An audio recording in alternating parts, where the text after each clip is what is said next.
हरिओम। दादू पंथ, दादू पंथ, दादू दयाल। दादू पंथ की स्थापना कब हुई? दादू पंथ की स्थापना 1554 ईस्वी में हुई थी। दादू पंथ की स्थापना 1554 ईस्वी में हुई थी। दादू पंथ के संस्थापक दादू दयाल जी थे।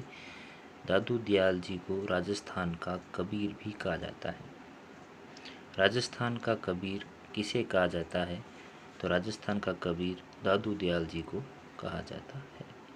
दादू पंथ की स्थापना 1554 ईस्वी में हुई थी और दादू दयाल जी का जन्म 1544 ईस्वी में या 1601 विक्रमी संवत।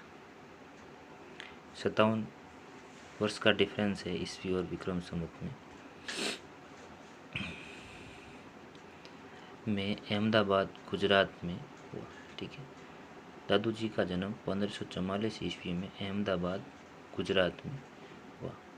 और जो दादू जी के जो उपदेश थे वो छंदों में थे, छंद, ठीक है, छंदों में थे। और ये दादू जी किन के समकालीन थे? दादू जी समकालीन थे आमेर महाराजा मान सिंह। आमेर महाराजा मान सिंह के समकालीन थे और ये 1568 ईस्वी में सांभर आ गए थे। 1568 ईस्वी में सांभर आए। दादू जी के गुरु का नाम क्या था? दादू जी के गुरु का नाम वृद्धानंद या बुढ़न, बुढ़न इनके गुरु का नाम था दादू जी। और दादू जी की जो भाषा थी सदूकड़ी थी, ढूंढाड़ी भाषा भी है वैसे। सदूकड़ी भाषा में इन्होंने दादू जी की वाणी और दादू जी का दोहा लिखे थे। ठीक है, और सदूकड़ी भाषा में भी इनके दादू जी की वाणी, दादू जी दोहा हो गए। और अकबर से भेंट, दादू दयाल जी की अकबर से भेंट कब और कहाँ हुई थी? दादू दयाल जी की अकबर से भेंट 1585 ईस्वी में फतेहपुर सीकरी में हुई थी। ठीक है, और ये एक स्टेटमेंट है दादू दयाल जी का, ईश्वर एक है जिसके दरबार में हिंदू मुस्लिम का कोई भेदभाव नहीं है। ठीक है, समानता की बात करते हैं। ईश्वर एक है जिनके दरबार में हिंदू मुस्लिम का कोई भेदभाव नहीं है, दादू जी। ठीक है, दादू जी के शिष्य थे। वैसे दादू जी के 152 शिष्य थे, जिसमें 100 गृहस्थी से और 52 साधु थे। जो 52 साधु थे वही 52 स्तंभ कहलाए दादू जी के। और मुख्य शिष्य में बखना जी, रजब जी, सुंदरदास जी, माधोदास जी, गरीबदास जी और मिश्कनदास जी थे। सुंदरदास जी किस शाखा के प्रमुख थे? सुंदरदास जी किस शाखा के प्रमुख थे? सुंदरदास जी नागा शाखा के प्रमुख थे। ना सुना याद रखना, सुना। बखना जी, रजब जी, सुंदरदास जी, माधोदास जी, गरीबदास जी और मिश्कनदास जी। गरीबदास जी और मिश्कनदास जी ये दोनों ही दादू जी के पुत्र भी थे और शिष्य तो थे ही। ठीक है, और इस दादू पंथ की शाखाएं भी थी, जिसमें नागा, निहंग, उत्तरादे, खाकी, विरक्त और खालसा। खालसा शाखा थी जो नारायणा से जुड़ी हुई थी, मुख्य पीठ से जुड़ी हुई थी शाखा, वो थी खालसा। और खालसा के जो हेड थे वो थे गरीबदास जी। दादू जी के पुत्र गरीबदास जी इस खालसा शाखा के प्रमुख थे। ठीक है, और नागा शाखा के प्रमुख सुंदरदास जी थे। और नागा शाखा के जो व्यक्ति थे, नागा शाखा के अंदर जो लोग थे वो हथियार रखते थे और जयपुर के अंदर दाखिली सैनिक के रूप में भी काम करते थे। जयपुर राज्य में दाखिली सैनिक के रूप में कार्य करते थे, अपने साथ हथियार रखते थे और दाखिली सैनिक के रूप में कार्य करते थे। और इनका आतंक से जब जनता परेशान हो गई तो सवाई जय सिंह ने एक नियम बनाकर इनके शस्त्र रखने पर पाबंदी लगा दी कि अब ये शस्त्र नहीं रख सकते हैं। इनका प्रतिबंध लगाया था सवाई जय सिंह ने।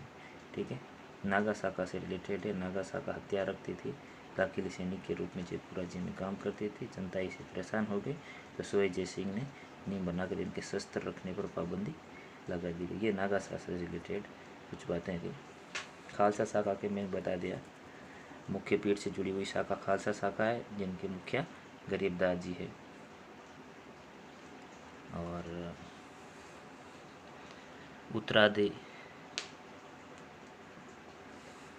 तो राजस्थान छोड़कर उत्तरी भारत की ओर चले गए उत्तरादे। और खाकी ये शरीर पर भस्म लगाते थे और खाकी वस्त्र पहनते थे। नियंग जो गुमंतु साधु थे। ठीक है, ये अपनी 6 शाखाएँ थी इनकी। नागा, निहंग, उत्तरादे, खाकी, विरक्त और खालसा। ठीक है। और इनकी मुख्य पीठ कहाँ पर है? दादू मुख्य पीठ नारायणा जयपुर के अंदर है। दादू कोल नारायणा जयपुर।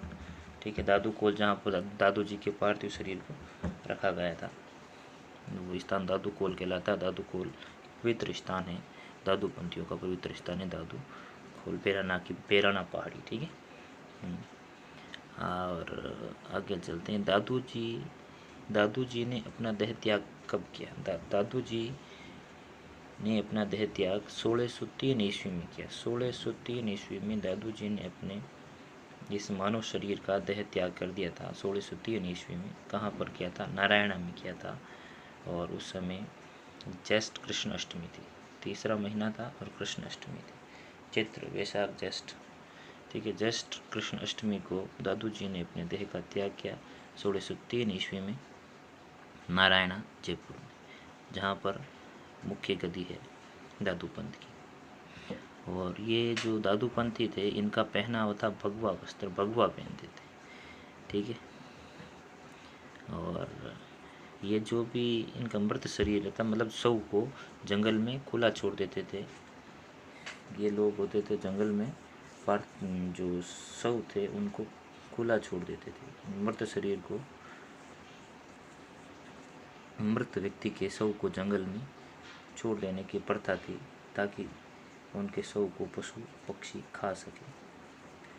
कि ये इनकी प्रथा थी, मृत शरीर को जंगल में खुला छोड़ देते थे। इनके 152 शिष्य थे, जिनमें 100 गृहस्थ थे और 52 साधु थे। वही आगे चलकर दादू जी के 52 स्तंभ कहलाए। आगे थोड़ा सा मुख्य चीज़ें, नागा शाखा के हेड सुंदरदास जी और खालसा शाखा के हेड गरीबदास जी। और इनके सत्संग स्थल को, दादू पंथी के सत्संग स्थल को क्या कहा जाता था? दादू पंथी के सत्संग स्थल को अलग दरीबा कहा जाता था। अलग दरीबा। ठीक है, अलग दरीबा कहा जाता था। दादू पंथ के बारे में इतनी सारी बातें। एक और वापिस देख लीजिए।